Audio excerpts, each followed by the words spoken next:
The next day, in the dining hall of the castle, Lois was eating and asked, "Hey, Dad, where are you going?" Teenager Jean Locker replied, "Dad is going to the Silver Flower Castle, Mr. Curtiture will retire this month." Lois asked again, "Oh, is that your grandfather's friend?"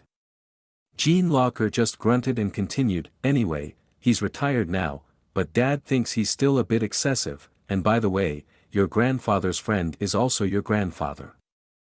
I understand that he's retired. But why does Dad have to go there?" Then young Locker raised his hand to scratch his head, with a smile on his face. "Oh, about that, Dad has been assigned the task of replacing Mr. Curtiture." Hearing this, Lois gave a thumbs-up gesture and said with a smile, "Wow, Dad is really talented. Indeed, I am not the only one who has grown up over the years. My father, a high-ranking member for many years, has finally achieved the non-elemental level in his dark attribute after a long time. Not every dragon can do that, you know. My father achieved this at the age of 4,000, a very young age for dragons. Enough to turn my father into the final boss." In the original Jean Locker story, the mad murderer who ravaged the continent had two main attributes, darkness and magic. With those two attributes, Jean Locker's father's entire body was dyed black. He was known as the embodiment of evil, but this time it won't happen like that. For the past 150 years, I have been diligently training to prevent that from happening. Then, the hesitant Jean Locker teenager said, "So, Lois, what Dad means is that he thinks he won't be home for a long time." Typically, parents with young children are not chosen for this position, but this time, because there is no one else capable for the position. But the usual succession process takes a long time. But this time it will only take 10 years. Hearing this, Lois raised her hand to cover her face in disappointment, her voice weakly saying, 10 years, really?" Jean Locker looked at Lois with a sad face like a sad pastry, and suddenly Lois looked up with a smile and said, "It's okay, it will pass by quickly. I thought it would take a few hundred more years, but 10 years is just a decade. Anyway, I've recently started studying the theory of lawlessness, so I'll speed up that process." Unexpectedly the young Jean Locker ran away and sat in a corner. "I couldn't help but feel sorry."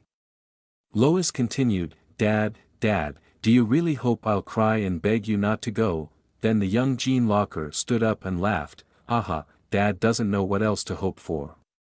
Do you want anything else to eat? Wait a moment, I'll go get more snacks for you." Lois leaned her chin on her hand and sighed, "Actually, I'm not a child anymore, Dad is the child now." The next morning, in front of the castle gate, the young Jean Locker transformed into a dignified purple dragon and said, "Dad has some nutrient pills in the fridge, so don't skip meals just to train.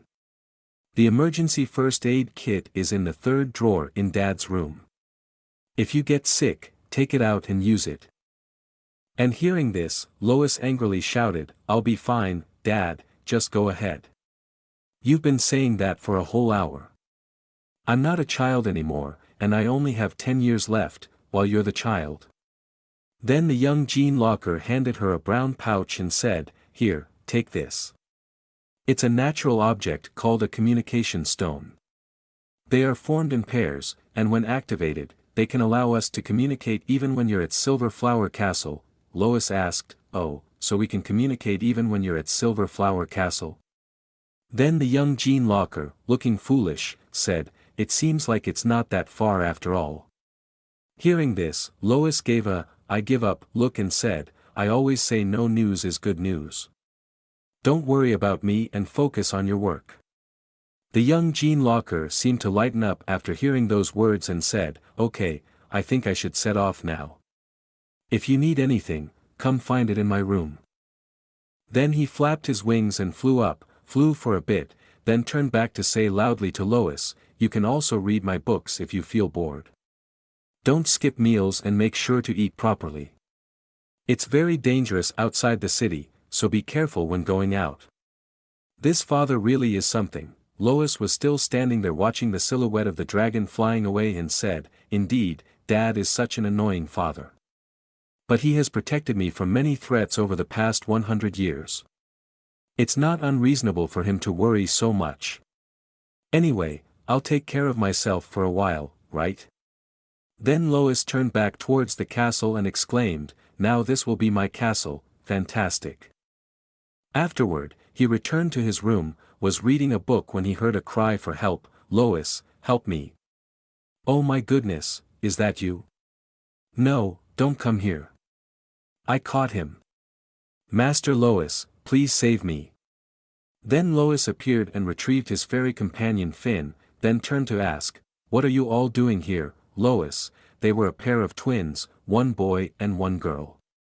After Lois's question, the two started arguing. "I don't know, but Dad said something and that's why, yeah, I don't understand either and I don't want this either."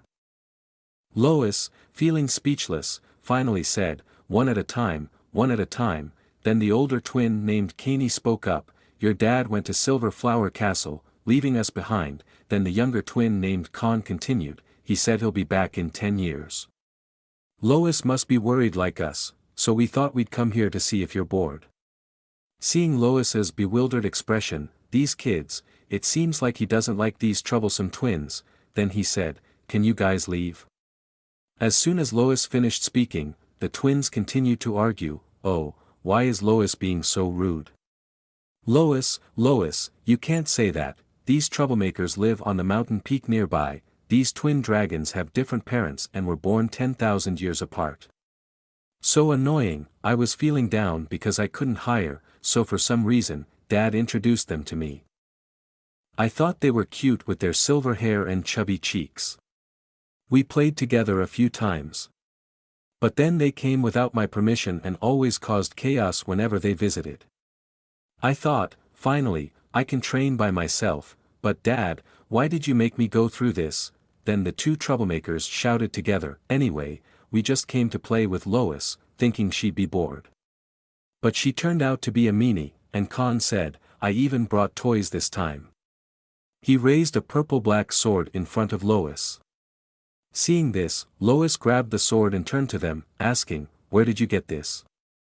Then the two looked at each other in confusion and thought for a moment before saying, "This? I got it from my dad's storage," Caney continued. "That's right, we got it from Dad's storage." Lois asked, "Did you ask Uncle Carlos for permission?" Upon hearing that, the two turned to look elsewhere, and that's enough understanding. Lois silently thought, "These two scoundrels, daring to sneak in and steal," then he looked at the sword. "This is a magical sword with spatial attribute stones, containing more power than myself. Oh, is this a magic circle? It seems to be doing something. What do you think, Finn?" Then the fairy butterfly Finn looked at it and said, "I think it's broken and the function is also damaged, but I'm not sure. This is a high-level magic, but I've seen many similar spatial swords and wands, but the circle is very complex, so the size of the space must be very large." Lois seemed pleased to hear that and said, "Is that so? Alright, okay, then I'll try it with myself." Then his face smirked as he thought, "He, because this sword comes from the dragon's treasure trove, there must be something amazing in that space, and I'll take it all." A few hours later, the sword was lying on the table, while Lois was still trying to open it, and the two troublemaking kids were lying in different places. Caney complained, "Oh, I'm so bored," and then Con asked, "When will this be over?" Suddenly, Lois shouted, "Finally, it's done. We did it." Lois raised the sword high to the amazed admiration of the two kids. "Wow, try it now," they said. Lois replied, "Hold on, I'll release the elemental power first, it's more energetic than I thought." Suddenly, a bunch of purple energy burst out from the sword, swirling into a circle and forming a portal. Lois covered his head with his hand and exclaimed, "What's happening? Is this a secondary space?" Before Lois could finish wondering, the portal widened, the light became blinding, and with a whoosh, it sucked them all inside, leaving the room empty. In a cave filled with ice, a purple sphere suddenly appeared. It turned out to be the sphere that had sucked them all in and was now releasing them. Lois opened his eyes and realized they were floating in mid-air and falling towards the ground. luckily landing on soft snow, so they weren't hurt too badly. Khan whimpered, I think my butt has been split in two, while Lois raised his hand to his head, asking, where am I? Is this a cave? At this moment, the sword made a clang sound, and then streams of purple energy emerged, causing the purple stone to dissolve into dust. Witnessing this scene, they all looked at it in shock, their faces filled with astonishment and confusion. Then Khan, crying, said, Lois, you broke my sword, and Lois, also startled, raised his hands defensively, saying, no, not the sword, it's the elemental stone. As Khan continued to cry louder, Lois turned to Kani and asked, do you know where this sword came from? Kani replied, oh, I heard it belonged to my late grandmother. Lois continued, was your grandmother a space mage? Kani looked puzzled and answered, I'm not sure about that. Lois scratched his chin, thinking to himself, I'm stuck here, I should at least know what it's used for, so I can use it. Finn, the fairy butterfly, then exclaimed, Sir Lois, there's something in here. She gestured with her hand, and in the distance, they could see a sword sticking into a block of ice or something similar. Lois approached to get a closer look and asked, what's that? It doesn't seem like a treasure trove but more like a spatial gateway to connect two different places, that's just my guess. Then he raised his hand to his head in regret, darn it, I've been blinded by the treasure, too arrogant. I should have been more careful. Seeing Lois moving back and forth, Kani asked, where are you planning to go, Lois? Lois replied, I need to know where we are so we can get home. Come with me. And then he walked deeper into the cave. As they walked, they had to stop because they were blocked by an obstacle.